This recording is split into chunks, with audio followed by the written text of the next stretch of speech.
네, 방금 영상으로 보신 것처럼 미국과 일본의 관세 협상이 타결됐고요. EU와도 합의에 근접했다는 소식이 전해졌습니다. 네, 우리가 느끼는 압박이 더 커질 수밖에 없는 상황이 됐습니다. 스타트 경제, 오늘은 이정환 한양대학교 경제금융학과 교수와 함께하겠습니다. 어서 오십시오. 어서 오세요, 교수님. 깜짝 타결이라고 봐도 될 것 같아요. 미국과 일본 잘 안 되고 있다라는 소식이 많이 전해졌었는데 우리 시간으로 어제 오전쯤에 타결 소식이 전해졌고요. 그런데 막판에 트럼프가 협상 내용을 자기가 멋대로 수정한 것 같은 정황이 드러나고 있어요. 어떤 내용입니까? 예, 일단은 일본 참의원 선거가 끝나면 뭔가 이제 협상에 예. 진전이 있을 거라는 의견들은 뭐 시장에는 많이 돌고 있었습니다. 예. 그런 것이 이제 조금 빨리 나타났다라고 생각을 하고 있는 것 같고요.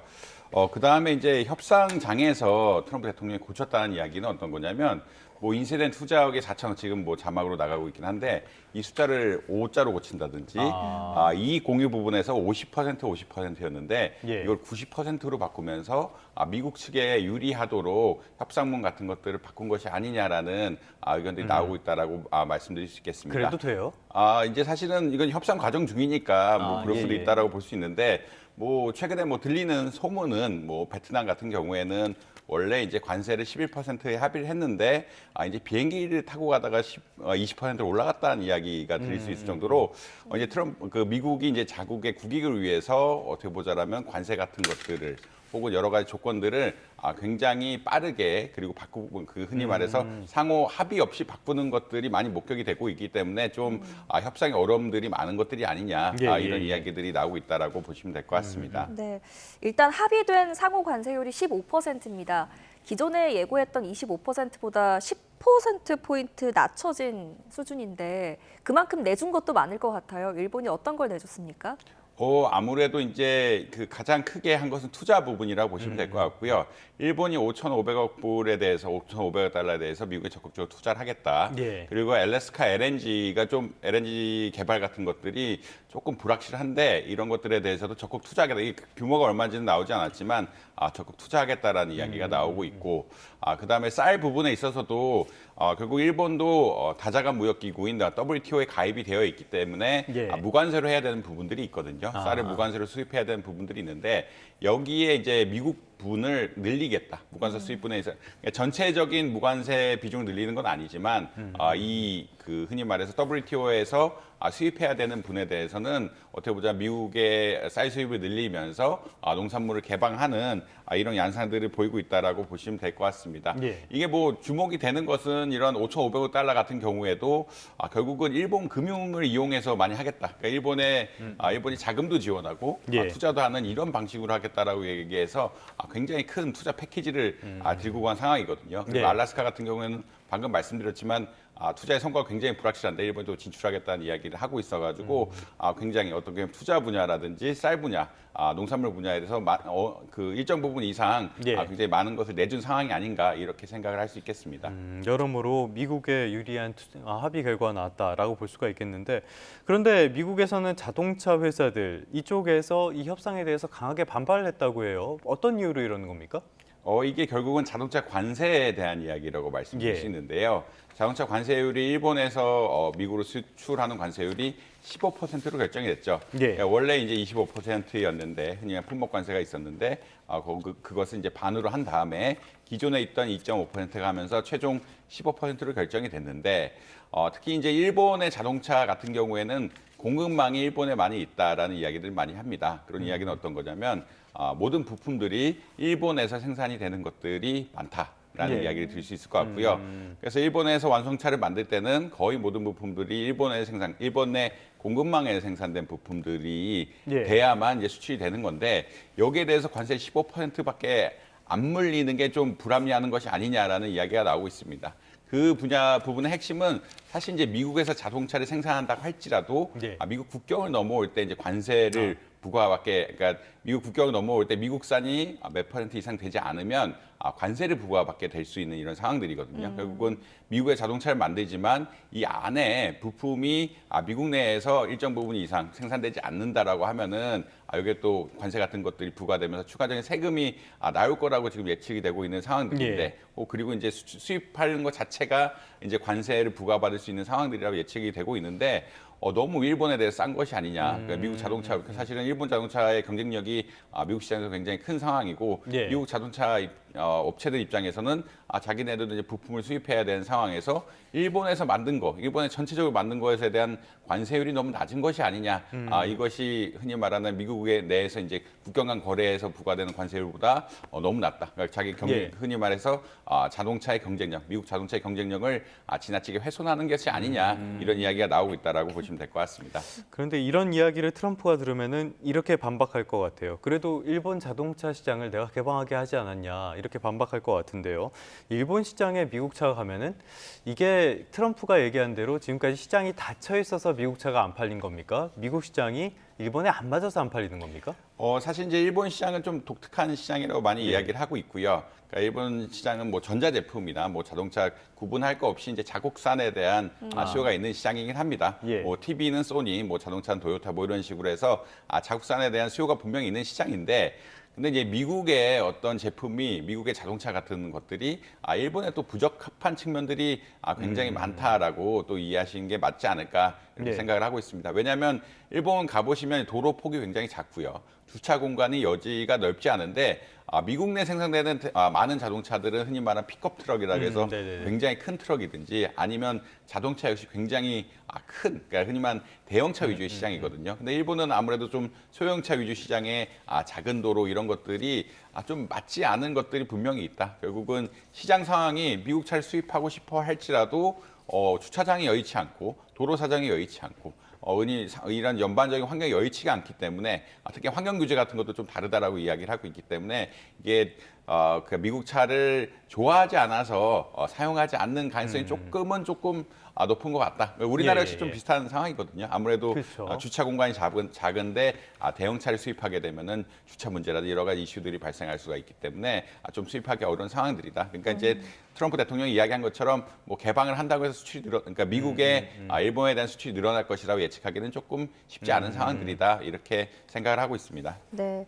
자, 이제는 문제는 우리나라입니다. 일본 사례를 통해서 어느 정도 가이드라인을 잡을 수 있을 것 같아요. 사실 이제 베트남이 가이드라인 주면서 인도네시아라든지 필리핀의 협상이 완료된 것이거든요. 그러니까 베트남이 20% 수준을 하다 보니까 이제 이거보다 좀 무역 적자가 적은 필리핀이라든지 인도네시아에 대해서 19% 관세를 매긴 이런 상황이라고 보시면 될 것 같습니다. 그러니까 일본이 이제 15% 정도 관세고 우리나라의 경우에는 사실은 무역 적자 수준, 그러니까 미국 입장에서 무역 적자 수준이 거의 비슷한 상황들이거든요. 그렇다는 얘기는 근본적으로 지금의 관세율 책정이란 것이, 그러니까 서한의 관세율이라든지 처음에 4월에 발표한 관세율 수준이란 것이 이런 무역 적자의 규모, 전체 수출분의 무역 적자에 대한 규모를 그러니까 측정을 한 것이기 때문에 아마 비슷한 수준에서 결정이 되지 않을까라고 이야기를 드릴 수 있을 것 같습니다. 그래서 지금 뭐 베트남, 인도네시아, 필리핀 사례, 그다음에 흔히 말하는 무역 적자의 규모, 우리나라나 뭐 일본이 미국 입장에서 무역 적자가 그렇게 크게 차이 나지 않는 상황들이기 때문에 이런 것들을 고려해 볼 때는 일본이 가장 큰 벤치마크가 되지 않을까라고 생각하고 있습니다. 근데 이제 문제가 되는 것은 일본은 굉장히 좀 어떻게 보면 투자 입장에서 강력한 패키지를 들고 왔거든요. 근데 그러니까 미국이 우리나라에게 요청하는 것은 쌀 개방이라든지 네. 흔히 말하는 이쪽 한우 말고 이제 미국산 수입에 대한 이야기라든지 인터넷망에 대한 이야기들인데 이게 사실 협상이 좀 쉽지 않은 여지가 있기 때문에 예. 관세 수준이 뭐 15% 맞출 수 있을까 없을까에 대해서 좀 어떻게 보면 불확실성이 좀 큰 상황이긴 하다. 그러니까 일본에 대해서는 적극적인 투자를 요청한 것이고, 근데 우리나라에 대해서는 좀 요청하는 것이 다른 상황이기 때문에 네. 이게 또 같은 선상에서 동일하게 볼 예, 수만은 예. 없다. 이런 말씀드릴 수 있을 것 같습니다. 자, LNG 투자 이거는 하기로 했다 그래서 우리나라가 고심이 깊어질 것 같아요. 이거는 우리는 어떻게 해야 됩니까? 사실 이제 미국 측에서 계속 지속적으로 요구를 하고 있다라는 이야기는 드린 것 같아요. 그러니까 네. 이제 우리나라가 조선 산업이 발전해서 미국의 조선 산업, 미국의 해양 흔히 말하는 군수 산업 같은 것들 좀 도와달라 이런 것들은 기본에 깔려 있다라는 이야기들이 많이 나오고 있고 이걸 추가해서 자꾸 뭐 알래스카 LNG 가스관 사업이라든지 이런 것들 RNG 개발 사업 같은 것들 요청을 하고 있는데 일본이 참여한다라고 했기 때문에 우리나라가 참여하지 않는다라고 하면은 사실 이제 관세 유리라든지 아니면 협상 전체에 있어서 좀 피해를 볼 수밖에 없는 상황, 뭐 협상이 잘 진전되지 않을 수도 있는 이런 상황이라고 말씀드릴 수 있을 것 같고요. 뭐 다만 이제 일본 역시 얼마 투자할지 어느 것들을 정리해야 될지가 정확하게 이 LNG 가스관 사업에 대해서는 분명하게 얘기는 하진 않았거든요. 우리나라도 뭐 일정 부분 뭐 투자한다 정도로 마무리될 수도 있다. 뭐 이런 말씀은 드릴 수 있을 것 같습니다. 네, 지금 우리 정부의 고위급 인사들이 미국에 가서 또 총력전 벌이고 있기 때문에 결과를 한번 지켜보도록 하겠습니다. 자, 다음 이슈로 넘어가 보겠습니다. 민생회복 소비 쿠폰 신청이 시작이 돼서 보니까 1,400만 명의 신청자가 이틀 만에 넘었더라고요. 그런데 어디에 제일 많이 썼나 봤더니 편의점에서 가장 많이 썼더라고요. 이거 왜 그런 겁니까? 사실 이제 민생회복 소비 쿠폰 같은 경우에는 뭐 카드 사용 같은 경우는 자동적으로 결제되는 측면이 분명히 있긴 합니다. 물론 그래서 이제 편의점에 많이 가기 때문에 소비가 이루어지는 측면이 분명히 있긴 한데 그럼에도 불구하고 지금 데이터들 같은 것들이 얘기하는 것들은 편의점에서 식료품이라든지 예를 들어서 이제 GS 같은 데서는 뭐 과일이라든지 이런 것들을 좀 편의점에 좀 잘 팔지 않는 것들 역시 이제 좀 많이 이제 내놓은 상태라고. 그러니까 일반적으로 제가 생각하기에는 이게 편의점 잘 팔지 않는 뭐 식료품이라든지 소고기라든지 이런 것도 팔고 있다고 이야기하고 있거든요. 두리안도 있더라고요. 그러니까 그런 것들에 대한 소비가 좀 늘었다. 그리고 이제 다른 편의점 같은 경우에는 도시락이라든지 혹은 이제 점심거리들에 대한 수요가 굉장히 늘었다라고 이야기를 하고 있거든요. 이게 단순히 이제 사람들이 많이 가서 쓰는 측면, 그러니까 물론 이제 사람들이 자주 가서 이렇게 아무래도 편의점의 사용률이 높은 측면도 있지만 이런 식료품이라든지 외식을 중심으로 해서 어떻게 보자라면 사람들이 이제 외식 물가라든지 식료품 가격이 너무 오르다 보니까 이런 것을 좀 편하게 사용할 수 있는 편의점을 이용해서 소비가 늘어나는 것이 아니냐 이런 해석도 많이들 하고 있다 이렇게 말씀드릴 수 있을 것 같습니다. 자, 그런데 이 소비 쿠폰 가운데 상당수가 편의점으로 몰리게 되면은 원래 생각했던 뭐 자영업자들의 어떤 회복이라든지 소비 회복이라든지 이런 것들에는 오히려 어떤 긍정적인 영향을 덜 주게 되는 거 아닙니까? 그러니까 이른바 뭐 대체 효과라고 말씀드릴 수 있겠죠. 편의점 매출이 늘면 늘수록 소상공인이라는 시장 쪽에 매출이 줄어들 수밖에 없는 이런 상황이고요.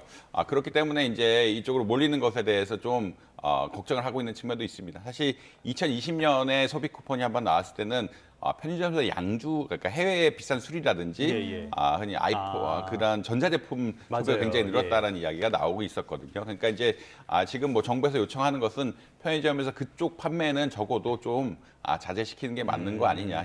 흔히 말해서 외국 술이라든지 전자제품 판매 같은 것들은 굉장히 좀 어떻게 뭐 이런 것을 프로모션을 하지는 말아라고 적극적으로 이야기를 하고 있고 대신 이 식료품이라는 이런 거 파는 것들은 어쩔 수가 없으니까 결국은 국민들이 생활용품을 사는 것에 대해서는 어쩔 수가 없으니까 이런 것을 막진 않지만 흔히 말해 부정적인 효과가 큰 것들은 좀 자제해달라고 하는 분위기다.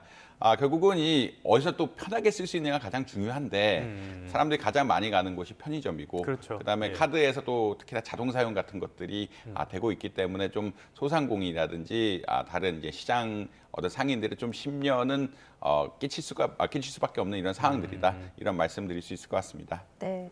자, 이 소비 쿠폰이 배포되고 난 후에 그 논란들이 좀 있는 것 같습니다. 어제는 저희가 중고거래 플랫폼에서 현금화하는 사례를 전해드렸었는데 이번에는 이 충전 금액이 기재된 선불카드 있잖아요. 이게 금액별로 색깔을 다르게 해서 또 문제가 되고 있다고요? 이게 뭐 두 가지가 다 있는 것 같은데 이제 금액이 적힌 것들도 문제고요. 금액이 이제 사실은 지금 뭐 일반적인 15만 원이 제공되고 있긴 하지만 차상위 계층이라든지 그다음 기초생활 수급자에 대해서는 금액이 늘어나거든요. 그래서 이제 그 선불 카드에 금액이 적혀 있는 것 자체가 사실은 이 사람의 경제적인 상황을 나타내는 것이기 때문에 부정적인 요소가 있다. 그다음에 조금 더 나간다든지 색깔을 아예 달리해가지고 그러니까 선불 카드의 금액하고 색깔까지 달리하면 너무나 잘 뚜렷하게 보이기 때문에 이런 것에 대한 어떤 우려. 그러니까 개인들의 경제적인 정보, 개인들의 어떤 경제적인 상황에 대한 이야기를 이런 복지 제도에선 하면 안 되는데 이 복지제도란 것이 지금 이렇게 금액을 차등화하는 것들을 보여주는 것이 좀 공무원의 행정 편의가 아닌가라는 예. 의견들이 많이 나오고 있다. 그 공무원분들 입장에서는 아무래도 금액이 찍혀 나오면 구분이 편하고 이런 것 지급 같은 것도 용이할 거라고 생각을 했는데 이제 쓰는 사람 입장에서는 개인의 경제적인 상황이라든지 특히나 뭐 한부모 가정도 이런 것들에 좀 혜택을 더 받고 있는 상황들이거든요. 자기네 가정의 상황까지 보여줘야 되는 이런 이야기이기 때문에 좀 비판을 많이 받고 있다 이렇게 말씀드릴 수 있습니다. 전형적인 탁상 행정이 아닐까라는 생각이 듭니다. 끝으로 이 소식 하나 살펴볼까요? 최근에 삼성전자의 2분기 실적이 너무 안 좋게 나와서 시장에 충격을 줬는데요. 오늘은 SK하이닉스의 2분기 실적이 나온다고 합니다. 이쪽은 좋을까요? 시장의 예측은 일단 역대 최고급, 최고 수준을 달성할 수 있지 않을까라고 보고 있고요. 예. 그러니까 20조 원의 매출, 9조 원 가량의 영업이익을 통해서 SK 하이닉스가 역대 달성하지 못했던 그러한 수준의 수익을 내지 않을까라고 이렇게 예측을 하고 있습니다. 그것의 예측의 기반은 크게 두 가지라고 말씀드릴 수 있겠는데 아무래도 SK 하이닉스가 집중을 하고 있는 HBM 메모리 반도체, 결국은 데이터 센터라든지 AI 예. 칩을 만드는데 가장 핵심이라고 할 수 있는 HBM 메모리 반도체 분야의 수급이 지속적으로 좋은 상황이다. 이런 것들 하나 말씀드릴 수 있겠고요. 두 번째로는 SK 하이닉스의 메모리 반도체 분야 역시 나쁘지 않다. 그러니까 계속 어떻게 보자면 삼성전자 경쟁을 하면서 흔히 말하는 시장 점유율을 높이고 있는 상황들이거든요. 시장 점유율을 예. 높이고 있는 상황들이기 때문에 결국은 이제 두 분야, 그러니까 메모리 반도체, 일반적인 메모리 반도체 분야, 그리고 고대용 메모리 반도체 분야, 그리고 HBM 메모리 반도체 분야라고 할 수 있는 이 분야가 모두 성장이 좋기 때문에 흔히 말해서 이제 시장의 입장에서는 가장 좋은 성적을 내지 않을까라고 많이들 보고 있는 것 같습니다. 참 이런 걸 봐도 만년 1등은 결코 있을 수가 없다는 생각이 듭니다. 삼성전자 분발해야 되겠습니다. 지금까지 이정환 한양대학교 경제금융학과 교수와 함께했습니다. 오늘 말씀 잘 들었습니다.